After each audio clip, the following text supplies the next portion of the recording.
பராக்கிரம சமுத்திரத்தின் வான்கதவுகள் திறப்பு. பராக்கிரம சமுத்திரத்தின் வான்கதவுகள் தற்போது திறக்கப்பட்டுள்ள நிலையில் வினாடி ஒன்றுக்கு 10,000 அடி கனநீர் மகாபலி கங்கைக்கு திறந்து விடப்பட்டுள்ளது.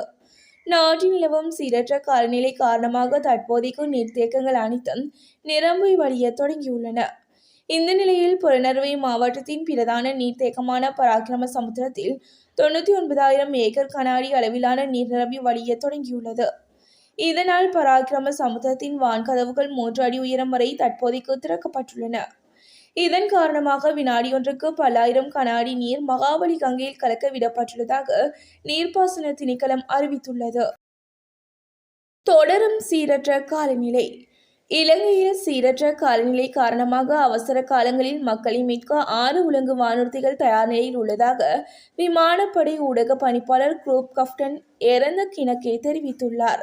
இரத்மலானே, ஹிராங்கொட, பலாலி, வீரவில, அம்பாறை, அனுராதபுரம் விமானப்படை தளங்களில் உலங்கு வானூர்திகளில் தயார் நிலையில் வைக்கப்பட்டுள்ளதாக அவர் குறிப்பிட்டுள்ளார். மேலும் அனர்த்தத்தில் பாதிக்கப்பட்டவர்களை மீட்பதற்காக விசேட பயிற்சி பெற்ற விமானப்படை படைப்பிரிவினரின் விசேட அதிரடிப்படையினர் தயார்படுத்தப்பட்டுள்ளதாக விமானப்படை ஊடக பேச்சாளர் தெரிவித்தார்.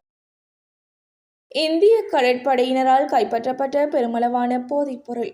மியான்மரிலிருந்து அந்தமானுக்கு 5.5 டன் மெத்தாம்பேட்மைன் போதைப் பொருளை கடத்தி வந்த கடற்தொழில் படகை தடுத்து நிறுத்திய இந்திய கடற்படையினர் பெருமளவு போதைப் பொருட்களை கைப்பற்றியுள்ளனர்.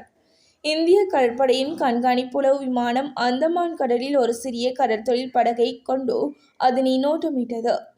இந்தியாவிற்கும் மியான்மருக்கும் இடையிலுள்ள கடலில் கண்காணிக்கப்பட்ட இந்த படகு தொடர்பில் ஏற்பட்ட சந்தேகத்தை அடுத்து அதனை கடற்படையினர் சோதனையிட்டுள்ளனர்.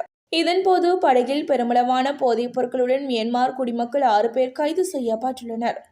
போதைப் பொருள் உற்பத்தியாளர்கள் சீனா மற்றும் தாய்லாந்து வழியாக தரைவழி பாதைகளில் கடுமையான கண்காணிப்பு பணிகளை தவிர்ப்பதற்காக படகுகள் மூலம் கடத்தல்களை மேற்கொண்டு வருகின்றனர். நாட்டில் சட்டவிரோதமான முறையில் தங்கியிருந்த 26 வெளிநாட்டவர்கள் கைது. இலங்கையில் சட்டவிரோதமாக தங்கியிருந்த வெளிநாட்டவர்கள் 26 பேர் நேற்றைய தினம் அதிகாரிகளினால் கைது செய்யப்பட்டுள்ளனர்.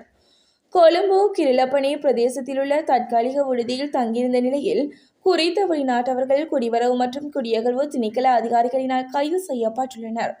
அவர்கள் பங்களாதேஷ் பிரஜைகள் 16 பேரும், பாகிஸ்தான் பிரஜைகள் 2 பேரும், புருண்டி பிரஜைகள் 2 பேரும், India, Philippines, Uganda, Ethiopia, Kenya மற்றும் நேபாளம் ஆகிய நாடுகளைச் சேர்ந்த தலா ஒவ்வொருவரும் உள்ளடங்கி இருப்பதாக தெரிவிக்கப்படுகிறது.